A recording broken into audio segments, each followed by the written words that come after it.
السلام علیکم، امید ہے سب خیر خیریت سے ہوں گے۔ سوال آج کا یہ پوچھا گیا ہے کہ نماز تراویح پڑھے بغیر روزہ رکھا جا سکتا ہے؟ ایک شخص نے نماز تراویح نہیں پڑھی، کیا وہ شخص روزہ رکھ سکتا ہے؟ اگر وہ روزہ رکھے گا روزہ ہوگا یا نہیں ہوگا؟ علامہ اظہر سعیدی صاحب۔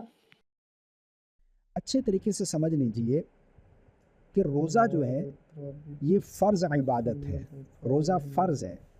اگر آپ فرض چھوڑتے ہیں، اگر آپ بغیر کسی شرعی عذر کے فرض کو ترک کر دیتے ہیں، چھوڑ دیتے ہیں، ایک تو آپ کے اوپر توبہ لازم ہے، ٹھیک ہے نا؟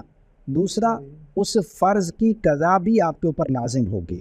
یعنی اگر آپ روزہ چھوڑتے ہیں تو توبہ کے ساتھ ساتھ اس روزے کی قضا بھی آپ کے اوپر لازم ہے۔ لیکن نماز تراویح جو ہے یہ فرض نہیں ہے، یہ سنت مؤکدہ ہے، اس کی بہت زیادہ اہمیت ہے، بہت زیادہ فضیلت ہے، اور یہ رمضان کی خاص عبادت ہے نماز تراویح۔ اور حدیث پاک کا مفہوم ہے، نبی کریم صلی اللہ علیہ وسلم نے ارشاد فرمایا کہ جس نے ایمان کی بنا پر ثواب کی نیت سے رمضان المبارک کی راتوں میں قیام کیا، وہ اس طرح گناہوں سے پاک ہو جاتا ہے جس طرح وہ اس دن پاک تھا جب اس کی والدہ نے اسے جنم دیا۔ تو نماز تراویح کی بھی اہمیت ہے، اس کو نہیں چھوڑنا چاہیے، اس کو بھی ضرور ادا کرنا چاہیے۔ لیکن نماز تراویح کا اور روزے کا آپس میں کوئی تعلق نہیں ہے۔ ایسا نہیں ہے کہ کوئی شخص نماز تراویح نہیں پڑھ سکا تو وہ روزہ بھی چھوڑ دے۔ روزہ فرض ہے، نماز تراویح سنت مؤکدہ ہے۔ اگر کسی وجہ سے نماز تراویح نہیں پڑھ سکے آپ تو روزہ آپ بالکل مس نہ کریں، روزہ نہ چھوڑیں۔ بہت سارے لوگ اس غلط فہمی میں ہوتے ہیں کہ اگر نماز تراویح چھوٹ گئی ہے تو اگلے دن کا روزہ ہی چھوڑ دیں گے، تو یہ بہت بڑی غلطی ہے۔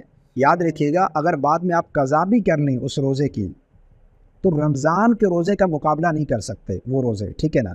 تو یہ چیز سمجھ لیجئے کہ تراویح کا اور روزے کا آپس میں کوئی تعلق نہیں ہے۔ تراویح سنت مؤکدہ ہے اور روزہ ایک فرض عبادت ہے۔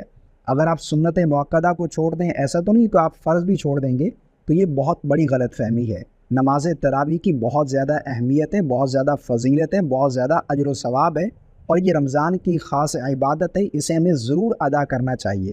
لیکن اگر یہ ترک ہو گئی، چھوٹ گئی، تو روزہ اس کی وجہ سے آپ نہ چھوڑیں، روزہ آپ رکھیں، روزے پر کوئی اثر نہیں ہے، روزہ آپ کا بالکل درست مانا جائے گا۔